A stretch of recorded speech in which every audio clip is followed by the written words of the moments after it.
كمزي زتعملنا نحنا بقى خنفقر كنفاتو طرح يزتعملنا سلطنه مالتي عي كموتا زقرب كل ساعتس قال ايوه تهابني سلطنه يغبرو زلو ግን حلف تግራዋይ መሲሉ ብልዕሊ ተጋር ሓልዩ نحنا نحجز ዘለና እንታይ ፀገመካ ኣብዚ ጉዳይ እዚ ከምዚ ዓይነት መክሰባት ከምዚ ዓይነት ሕውነት ገዳም ወድቀ ሽግር ማይ እኳ ዘርኢ ይብልና ብሰይሉ እዩ ኣዋት እንዲኹም ቆፀር ባዕልኻ ፈለጥ ኣንበር ሞምን ኣዲዩ ትግራዋይቲ ስለዝኾነ ሰበይቱ ትግራዋይቲ ስለዝኾነ ሰብ ናብ ሰበይቱን ኣዲን ዝኸደተ ተኸደ ወላ ሓንቲ ሽግር ኣይምነብረን ብርግፅካ ኣነ ትግራዋይቲ ድምርዖ ሕጂ ኸ ዝገደደ መፂኩም ሕጂ ማለት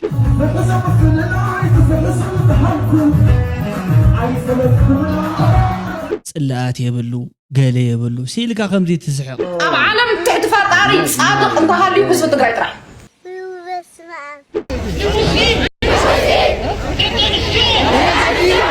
ብፍላይ ሕጃብስ ሱርና ፍሕቶ ዝኣቱ ነገር ኣይኮነን ካብ ትምህርቲ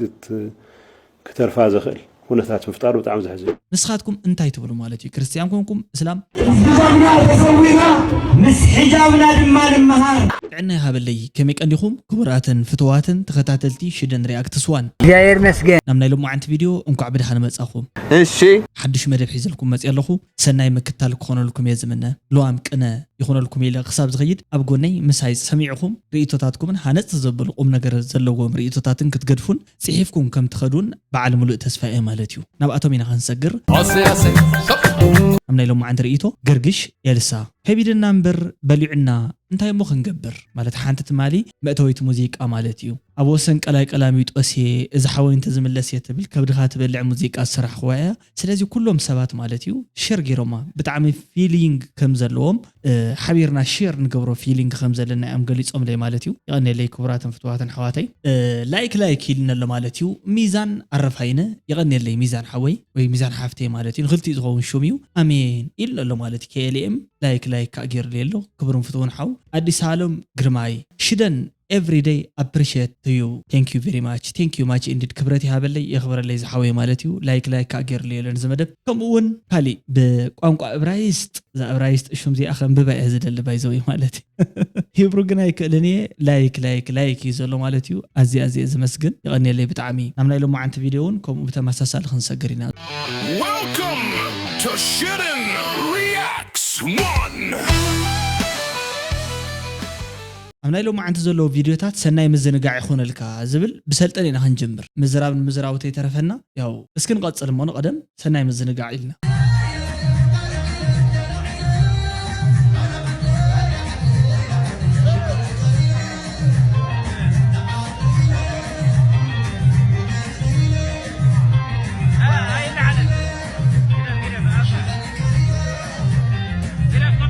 كم زيايا بقى فجأة مبالين بر ويلا كسلطون قال ايه تقد ختلكم دلي خا نقرا من قد خا نقرا ايه نتقدمي دي نقرا الكاي مالتي خحسي له قلعه خحسي بزغونه خمي مزنقع خمي يالو بزحات سبات انتي لكم من اللهم مالتي انحر دا اب تقرا اللي خا خوينكا اراخبنا زولكم من اللهم مالتي بعد استير سامي الحفتي كلهم ግን انا نغزيو اب تقرا يكونكم زلخو ስለዚህ ከራኸበኩም አይከለኒ በሐጽሩ مالتي او يكونكم زنبر ابي كم زنبر نزحات ሰብ ንዝፈለጥ ግዜ ገረ ዝመጽዩ ማለት ግን ኣብኡ ስለ ዘይነብር ከራኸበኩም አይክልኔን ተዝረኽቦ ሙስኡ ኣብቲ በዓል እንተ ዝውዕል ኣዝዩ ብጣዕሚ ደስ መበለን ነይሩ ማለት እዩ ቀጸልና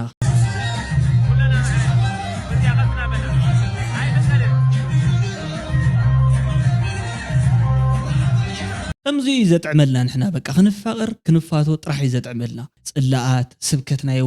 ወረ ኹይናት ሞይቶም ቆሲሎም ዝበሃሉ ነገራት ኣብ ወዲ ሰብ ዋላ ሓንቲ ረብሓ የብሎምን ማክስ ኣማኒ ሾው ዝበሃል ኮሜዲ ትፈልጦ ኣብ ኣትይኹም ወይ ከዓ እንድሕር ደኣ ሰሚዕኹም ኮይንኩም ኣብ ዩቲዩብ ማለት እዩ ብጣዕሚ ደስ ዝብል ፍሊ ዝበለ ሂዩመር እዩ ዘለዎ እሞ ከዓ መብዛሕትኡ ተቐልታት ኣጋጣሚ ኮይንሲ ብዝተፈላለዩ ዓሌታት ከምኡ ዘለዎ ማለት እዩ ዳያሌክቲካል ዲፈረንስስ ላሃጃታት ወይ ከዓ ዘይቤ ኣባህላታት ማለት እዩ ብዝተፈላለዩ ከባቢታት ካልቸር ባህሊ እዩ ዝቕልድ ነግረ መንገዱ ከዓ ብጣዕሚ ኢንትረስቲንግ ዝኾነ ሳይድ ኦፍ ሂዩመር ይፈጥረሉ ማለት እዩ ሂዩመር ሳይድ ካብቲ ሲሪየስ ዝኾነ ጉዳይ እዩ ዝዛረብ ማክሳ ኣማኒ ማለት እዩ ሕጂ ኣብ ወቕቲ ኣተው ከለኹም ንሕና ናትና ሕብረተሰብ ዳታ እዩ ዝኾን ዘሎ ትብሉ ትማሊ ሓደ ነገር ሰሪሕልኩም ነይረ መቸስ ሓቂዶ ብጣዕሚ ኢምፖርታንት ዝኾነ ነገር ክንመሃረሉ ዝግባእ aspect of life إلى الصراحة هو نجاري جي كومتات نجار حيزنا خن مثلا نحرد أخوينا اتسب زبنا فايف اتملقتو اتوقعتاتو اتنايت سبز الوجالة لسا expectation اتتسبيت مسارات يجبري سلازي بنيجاتيف إنرجي استمل زخون يخون تحساسبا ولا حنت لو تيمسن أبي وتكا جوجرا gastric acid مالتيو كومتات نجارات يزفتر بدع قفعي أتصيلو خاء تقفع مالتيو سقيلو سلازي يحلف نبعات زي أمون تحقبرو لنا كم حبرة السب نحنا كون دل زلنا زلوت كلوت الناس لعناون كم دق أوسيلو كم خر الناس كن مع عدنا ندلي كابزي تسألارت أتوقن بليبلنا لذي حقوس زي تسأل سيد أنت رحي مالتيو معبيه أنا تلولا مقالة ترخيبو نعوقو مالتيو بزقبا أردي أمو رئيتو هيبو مولو نسلت أنا مالتيو كحقزنا بزب قالوا أتون زعبين زولو مالتيو أبتقراي زركبا بزح كلم حجي بريج كوينان زقلقلانا بزح تدق أنستيو بزعبين بزح ندي تزاري وحق عيسب كمزين تقبرا نتنقع مالتيو كله تسألي إدو تتحقز السيسم تايشقرالو ساتنك أبونا زحقزنا خندبونا إنا نريعي للمزرابين تخكليو أبونا حاليفون ديو بحماق يخون بتصبق سلازي سلت أنا بتعمي عبي لبام سبيو نقرا من قدو بزحت زبهالو نقراتيو ريو مالتي يفتي نايلو لا معبه هصانات والله عبسو انت سقيمن زبله زكالونس خغبري نخحجزو دمص كخونامي نوصع كتحجز سناي نجر ازغابير زفوتو نجر سلطنه يغبرو زلو ግን حلف تግራዋይ مسيلو بلعلي تغار حاليو ننايش قولعد مسقط يغبرم زلو ليبيا ماليا زي بلوم اريتراي من اسات غحيفهم الله نادي بتسبي حمانا بولو يجي نحنا نزم احواتنا قدم كنحجزهم يغبا كم اريترايان متن حزب تግራይ توصيع ابوق بزحات قولعد تبديلهم بزحات اتيتات او حمان اب حماق صقمات كم زلو مول عالم يفلط إذا كن نتجارو قدايو سدد زلو تجراوي لناتو حزبو كسرح صورو يوم هتجارو إذا يوم بعثة تناقن عديو تجراوي تيس لزوجنا سبيتو تجراوي تيس لزوجنا يجي منك كلو لاو تفتيرلو إيه منتهي أخطو اللي سبيتون عدي أنت جراي ندير كوينا نسب ناب سبيتون عدي إن زخدت تتخذوا على عند شجرة من ورن أتو أنا شجر جن السوق يكونن بقى سلت أنا زي حق زلو كابتنات كازبلس حنقولن أمرون سلزلو يمالتيو رأسو أبليسو أعبيو سلزلو ترديكا سلت أنا نتحاجز زي سلز ترفو وي جنزب زدربة سلزلو هنا يكونن زي حق زلو أبسيناي بهال برخة بزحات إرتراويان أبلي بيا قومتات تدربيهم كم زركبون زي فلت سلز خونه يكونن يحجز كويس أيتفلت مالتي قدم حجي زوج معت سبات نيرو سلت أنا لب زلو وسبيو حدا سب لب زلو أنت ترخيبو وين سخال لبام تكون تسعر أنت زي كوين دما نمنتاي نسنا ينقرون انقفات ندحر كوين كحجنس نخا تأخا محجة من تأخا تمدب مالتي حجة أنا نعملت أحجزكون كندو عقمي بالليل كند سلت أنا قلنا تزحجزو ينجب على مخنياتو ولدنا زمسلو ومسل أيو كنا قرلون علينا قالوتون مرأي خونو نسخة تايت بلا لخا زقبرو زلو خمز إيدو تجارب لعلي يواج أولكم يزلو قال نحنا نحجز زلنا أنتي تسق مكاب زقود دايزي نحرد تحكي كخوينو توقع زي حق زي مسيلو أنت تسمع كخوينو نمني خا تأمن كساب كند زي صار عرت بزل لخا قبل عليهم يشقط لكم ولا مشقتي أنتي شقط لنا بس أجمون ده تشقط حاجة أنا سحب زي بالليس أنتي تشقط لي نعي ولا حنتي سلازي اندافلتنا تنزاربو زلنا بطعمي امبورطانت بزخونه ملكعون رايو ناي تግራይ ነገራት ብልዕልና ኤርትራ ሰሪዑ ንዓባይ ትግራይ ይጽዕር አሎ ዝሰብ سلطنه ማለት ንዓይ ኩሞታ ዝቀርብ ኩሉ ሰዓትስ ካልኣይ ህይወት ዝሃበኒ እዩ ኣብቲ ሰዓት ንሱሲ ካብ ሓፍተይ እንዳጠመይት ስቆኢለ ዝርኣስ ክመውት ዝሓስብ ኩሉ ግዜታት ነይሩ እዩ ስለዚ ከምዚ ትሪእዎ ዘለኹም ማለት እዩ ምሰቦና ተራኺብና ኢለን እየን ዝዛረባ ዘለዋ ከምዚ ትሪእዎ ዘለኹም ሰቦና በቃ ሰብ ኣቦኡ ማለት መወለድ ቋንቋ ነው ይዝባል ከም ተባሃለ ታይ ማለት እዩ ትርጉሙ ካብ ሰብ ክትውለድ ንቡር እዩ ትክክል እዩ ግን ስለስተወለድካ ጥራሕ ድማ ይኮነን ሰብ ኣቦይና ደይን ትብሎ ናይ መንፈስ ኣቦ አሎ ብማዘር ዝብል ቃል እኳ ሹም ተወሲድና ብዙሕ ዓይነት ማዘር አሎ ባዮሎጂካል ማዘር አላ ሶሮጌት ማዘር አላ ስቴፕ ማዘር አላ ብዙሓት ዓይነት ማዘራት ኣለዋ ማለት እዩ ሶል ማዘር አላ ስለዚ ብዙሕ ማለት እዩ ኣዶ ብተጌርካ ተኸድካ ካልእ ማዘር አላትካ ስለዚ ኣዶ ኣቦ ዝበሃል ቃላት በገላልፃ ትርጉም ክንሪኦም ከለና ብዙሕ ትርጉም ስለ ዘለዎም ሰብ ድማ ከም ኣቦነዶም ኮይኑ ንዝዕበየ ሰብ ኣቦኡ ክበሃል ስለ ዘለዎ ሕጊ ዓለም እውን ቋንቋ ዓለም እውን ፈቂዱ ማለት እዩ ከምዚ ዝኣመሰሉ ቆልዑ ዝዕቢ ሰብሲ ብነጋቲቭ ጥራሕ ጭካ ብፅላእ ጥራሕ ምርኣይ ማለት እዩ ታይሞ ፋይዳ ኣለዎ ولا حنت فايدة يقولون ناب حبرة السبنا نبعلو لا تحجزنا سمعي تحت عينته نيكونن سمع كاز قبازي حق يزو بقى زي أتوديها بعد ما مسألة لومي كم استراخبه كم تسوي لكم بسئليرينا يرترا كنا تجراي كابلنا حد حدو مفخار كابلنا حد حدو بوليتيكا عندنا مكسر كم ز عينة مخسبات كم ز عينة حونت كم ز عينة فقري كدلدل كتريو انكلغا بتعمي دس بكان زحب سكاني ኣይሰኣልን ንሱ ደኣ ካቦት ናይ ወዲ ወረደ ገይሩ እዩ ክሓልፋ እዚ ኩሎም ንዕኦም ኢኻ ዝመስል ኣተሓዛበት ንርኢ ንሱስ ናቶም እዩ ብትክክል ሽንቶም እዩ ዘርኦም እዩ ገዳም ወዲ ቀሺ ግርማ እኳ ዘርኢ ይብሉን ኣብኡ ሰኢሉ እዩ መሰጣሕ ዝመስል መሪ ይብሉን እቲ ሓደ ግን ኣለዎ እቲ የሴፍቲ የሴፍ በዛ ዓዱ ካላ ዲ ዓዱ ተኣፍየ ኣይደነው ኣይፈለጥኩን እዚ ኣታ ሞያ ማለት እዩ ናይ በዓል ዘርኢ ሰናይ ናይ በዓል ባባ ጃብር ከዓ ዳፈለጠ ማለት ሕጂ ዘርኢ ሰናይ ንባዕሉ ከማይ ወሃ እንዳበለ ማለት እዩ ማእኸል ይፈልጣ እንዲታት ወልዶ ኣሎ ወደ ይውልን እዩ ኣዋት እንዲኹም ቁፀር በዓልኻ ፈለጣ እምበር ሞ ምህላውን ዘይምህላውን ዳ ንዓና ጥይቐና ንስኻ እውን ቁፀር ሞ ምናልባት ኣብቲ 5 ገለ ኸይኸውን እሞ ፀኒሕኻ ከይተሓፍረላ ተቓል ኣቤት ሕሜታ እስኪ ንቐደም በል እሞ ናይ ጥንቀት ህይወት ይበለን ህይወት ወለሎ ጓዕ እንዳበልና ዋው ተመቻተኒ ጎንጫዕና በለ ኢሉ ማለት እዩ ጎንጫዕና በለ ጎንጫዕና በልካ ኣንበራይ ተወፃኒ በል ስማዕ ሕጂ ከዓ ዝገደደ መፂኩም ሕጂ ማለት እዩ ብርግፅካ ኣነ ትግራዊት እየ ድምርዖ ደቀይ ከዓ ኩርዓት ዓጋመ ገይረ ካፍነዮ ፅቡቅ ሽዑኻ ክንዋሰብ ንኸውን ብልቢ ማለት እዩ ወዳይ ሽዑኻ ክንዋሰብ ንኸውን ብልቢ ኢላትካ ኣብኡ እንዳሃለኸ ኣታታ ኮይንካ ትፈዝዝ ኣለኻ ማለት እዩ እንታይ ዝበለ መን እዩ we don't have to collect some property ኢሉ ማለት እዩ ፕሮፐርቲ ኻ ጥራሕ እካበ ይኮነን ኣጣወዲ ኣነ ይብለካ ኣለኹ እግረ መንገዲ ክትወልድ እንተደሊኻ ሽዑኻ ክንዋሰብ ንኸውን ብልቢ ኢላትካ ብልቢ ማለት ናይ ቀል ዓለም ዘይኮነስ ናይ ቀል ዓለም ጀሚርኩም ዲኹም ጠርጢረካ ኣለኹ ማለት እዩ ተጠርጢርካ ኣለኽ ተዓብ ይመጻሉ ጥዕም ዝብል ሸላጉም ቢሉ ይመጻሉ ዝተሓዛዚሉ ወይሎም ሓገዝተካ ይደር ነይሮም መሸላ ኾደን ይመጻሉ ጥዕም ዘበንዎ ይመጻሉ ረዮ ሲልካ በቃ እንዳተዘናጋዕኻ እንዳሰሓቕካ ጽላኣት የብሉ ገለ የብሉ ሲልካ ከምዚ ትስሕቕ ማለት ስማዕዮ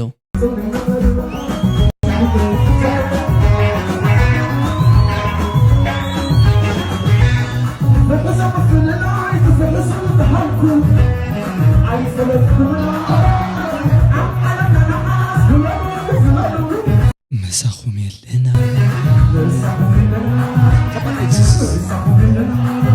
ከምዚ በቃ ንምፍልላይ ንጽልእ ንትሰብኩ ማለት እዩ ባይዞ ምሳኹም የለና እንዝብ ዘሎ ነትኻሊ ሰብ ይኮንኩን ኣነ ምሳኹም እንደ ዘለኹ ንኻልኦት ዳ ብመንፈስ ብሕልና ብፍቅሪ ብሰላም ምሳይኑ ዘለዎ ሰባት ጽቡቕ ቃላት ጥራሕ ካብ ኣፎም ይኹን ካብ ውሽጦም ከውፁን ዝሓስቡ ርእሶም ሰናይ ንዝመልአ እዚኦም ምሳኹም ኣለኹ ኣነ ኣብዚ ኸድኩም ኺዱ ማለት እዩ ሕዋተይ ወዲ ዓድኻ ዘየብሎ ይጥዑምን ኮሚደረ ፀብሓ እውን ናበልኩ ይደርፈልኩም ንዓኹም ማለት እዩ ነዞም ጽልኢ ገለገለ ኩናት ወረ ኩናት ዘለኩም ማለት እዩ ሕጂ በቃ የለናን ገዲፍናኩም በቃ ብሱራ ይንምለስ never ever أبسمبرا كوينو نتجارو يدنق قالو عقب دك يرئيسكي كلن نفعتين يتصلى لنا مغنياتو بتاع نفعتين غير مكي بس انك سرح دليت علن غير تزارقن ماسوي حتصير اوان سلازغون نمبر مس مع ابراهيم قبرمدن مس فريم اماره مس ادم سيتي ابراهيم قالوا كان نيرهم كمان مسام بحساب ببيجاغيرهم لنا انا داويت قال حديرنا نيرنا بحساب مالتي جو كومبروميس ديالو عن إليا مالتي نيدن انت مع تخسر حله قال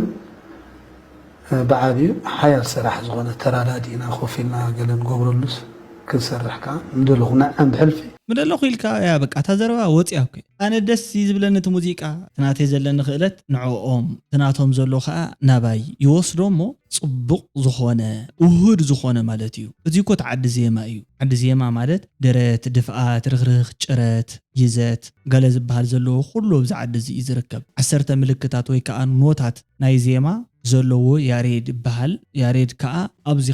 ከባቢ ስለስተወለደ ትማይ ጽቡቕ ይሎሞ ማለት ሕጂ ዜማ ይመጸካ ሲሉ ንሽ ለኮፊልካ ተለኻ ገለሞ ደርፍ ስራሕ ይመጸካ ሽዑት አይትገብር ግጥሚ ሃበን ትብሎ ንሓደ ወዲ ዓዲ ኤርትራዊ ኾን ይኽእል ትግራዋይ ማለት ይህበካ ወይ ውቅያኖስ ጉዕሽ ልእኽልካ ማለት ይተቀበል ዜማ ንኾርጫጭ ወይ ተስፋለም ትሰርሐሉ ካብ ድሕሪታ ይኸውን ትመቀረት የለናን ይኸውን በቃ አብርሃም ካብ ማእኸል ታይብል عوس كبل رئيسيكا هزبا كل جزاي تجراوي زحلفه ملخت لن እሺ ምንም የማት ጸጋም ከይወልካ ህዝባ ኩለ ግዛይ ትግራዋይ እሺ ናፍቲ ናይ አክሱማውያን ዳይናስቲ ኪንግደም ክትምለስ ተደሊኻ ካብ ኤርትራ ተገንፂልካ ብሬፈረንደም ናብ ትግራይ ተሓወስ ሓፂር ኣይ ኤርትራ ዝኣምን ኣነ ተጋሩ ኣይደሊን ትብል ተኸንካ ኣፍካ ሓስ حراي مجنصال حسابكم مجنصاب زحلمكم كم ورقات نسب مالتيو لقب كم زبل انداغنا صالكا تخيركا بايزوي حساب غزاخات بصحمو 10 شوم انت مسمل اخان سخون كابول دخان دا تغنصلكا اخاطي صلاينا خي نصل فحيبل مالتي بتن كمود زاغرا صلاينا بركنا تاغيرنا انتي واغا يزلو خوينو سي كاندا قرص كامخات اسكم لغافتو ابزي اكو ازلا قدمسي بزحات بعل هيجل زبهالو فلسفاتات ديم قد زولواتهم حدا مالت سلطون امرو دلو كأفريقيا خولدا يخدن يبل نيرو مالتي بزحات سلطان امرو زلوهم اتحساسوا زلوهم سب توليدهم نسو طرح يكونن افريقاويان منغست يفرسن بر منغست مهناص يخدن يبلو بوزح تباهيلنا ግን አርኢና خنبق عنتلنا موداتو ግልብጥ ኢልና ብትንሳቶም حق ዝخولو ነገርና አትወሉ ምክንያት ንዓቶም ምንታን ተነቢና ነርና خولوሞ خسمرሎም ይዝመስለና አነ ብጣዕሚ ይጽለካ ከምዚ ዓይነት ዘረባታት ማለት እዩ እንዳተመለስካ ንድሓር ህዝቢ ትግራይ ብለክለም ትሕቲ ፈጣሪ ኣብ ዓለም ትሕቲ ፈጣሪ ጻድቅ እንተሃልዩ ህዝቢ ትግራይ ጥራሕ ብፁዕ ጻድቅ ኣነ ክነግረኩ ሓጢያት ደይብሉ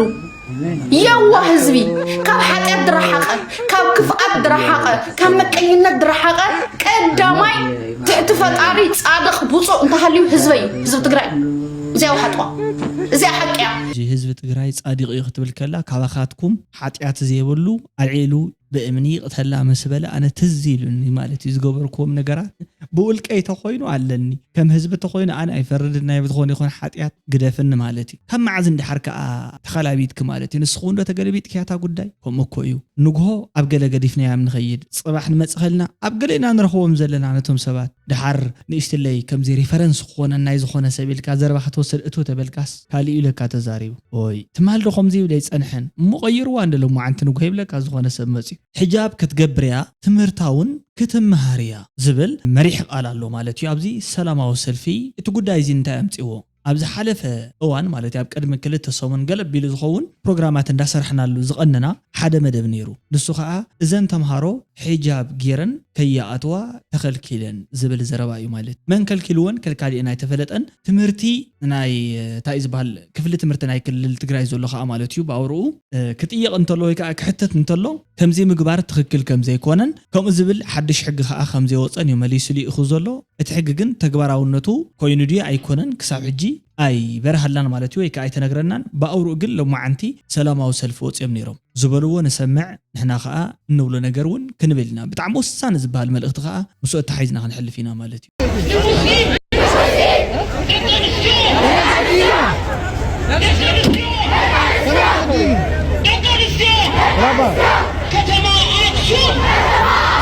ايش لك ما ممكن هناك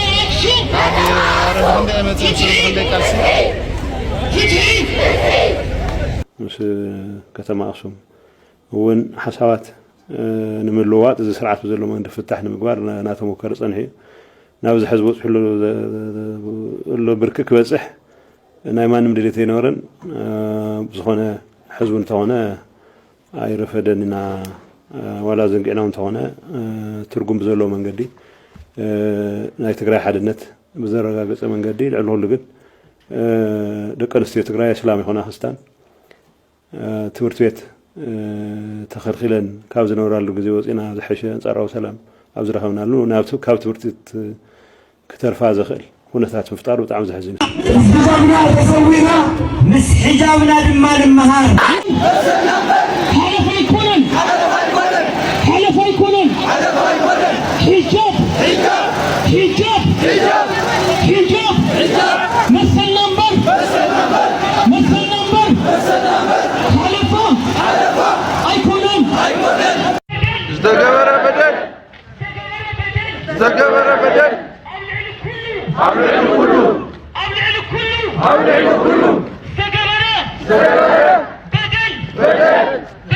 بدل ايو عيفان